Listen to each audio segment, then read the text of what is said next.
Halo anak-anak, selamat pagi. Hari ini kita mau Bible time bersama ya. Walaupun kita tidak bersama-sama saat Zoom, tapi semuanya harus tetap semangat ya. Hari ini Miss Elsa akan memimpin kita dalam Bible time. Tapi sebelum itu kita mau lipat tangan kita mau tutup mata kita dan kita akan berdoa minta pertolongan Tuhan supaya kita bisa beribadah dengan baik di rumah masing-masing. Mari kita berdoa. Tuhan Yesus, selamat pagi. Terima kasih buat hari ini. Tuhan sudah menolong kami di rumah kami masing-masing dan kami akan Bible. Kiranya Tuhan menolong kami supaya kami mengerti apa isi dari firman Tuhan dan kami boleh melakukannya dengan cara terbaik dengan pertolongan yang daripada Tuhan. Kami percaya Tuhan akan menuntun dan Tuhan akan membimbing kami. Terima kasih dalam nama Tuhan Yesus. Kami sudah berdoa dan mengucap syukur. Haleluya. Amin. Ceritanya bermula tentang Daud. Daud adalah anak bungsu dari 8 bersaudara. Ayahnya bernama Isai, berasal dari Efrata, Bethlehem, suku Yehuda. Pada zaman itu, ayahnya sudah tua dan lanjut usianya. 3 kakaknya menjadi tentara pasukan Israel, sedangkan Daud hanya gembala domba. Selama 40 hari, Goliat menantang tentara Israel untuk melawannya. Namun tidak seorang pun yang berani.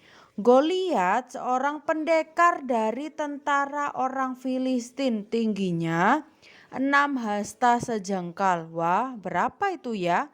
Kira-kira kurang lebih ya adalah 3,2 meter. Melihat cemooh atau hinaan itu, Daud proaktif. Proaktif itu sering bertanya ya kepada kakak-kakaknya.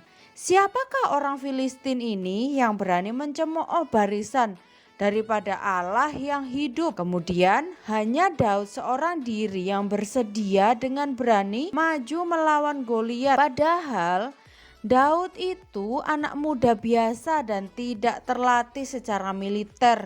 Tidak seperti kakak-kakaknya ya yang seorang tentara. Apakah yang digunakan Daud untuk berperang? Pasti kalian tahulah.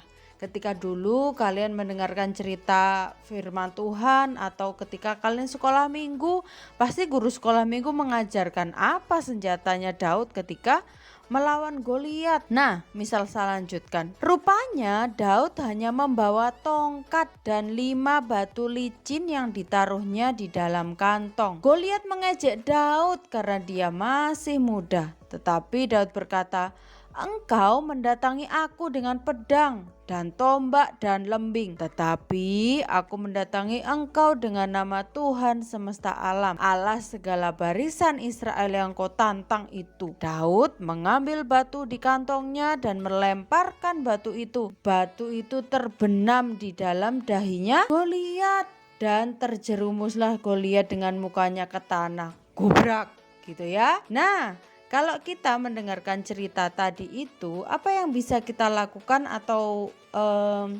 pelajaran apa yang bisa kita lihat dari cerita Daud melawan Goliat? Bagaimana dengan kita? Apakah kita akan diam saja jika ada sesuatu yang salah terjadi? Apakah kita tidak akan menolong orang lain jika dalam kesusahan? Apakah sebenarnya kita bisa melakukan sesuatu untuk menolongnya? Mari kita miliki sikap hati yang bersedia dan proaktif. Proaktif itu sering bertanya untuk sebuah kebaikan ya.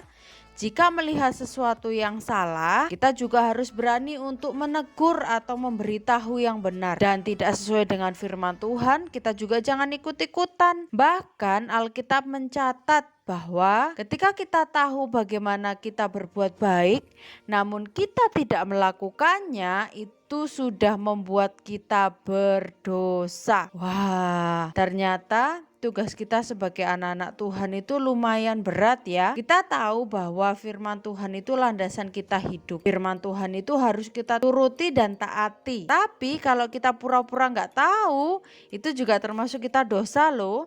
Walaupun kita tidak melakukan dosa tersebut. Nah, misal saya akan membacakan ayat Bible Note untuk anak-anak. Ada di Mazmur 37 ayat 3a. Percayalah kepada Tuhan dan lakukanlah yang baik. Terima kasih anak-anak untuk firman Tuhan hari ini. Kita akan berdoa. Lipat tangannya, tutup matanya, kita berdoa. Tuhan Yesus, terima kasih untuk ibadah kami hari ini. Kami sudah Bible di rumah kami masing-masing. Kiranya Tuhan menolong kami dan melindungi kami.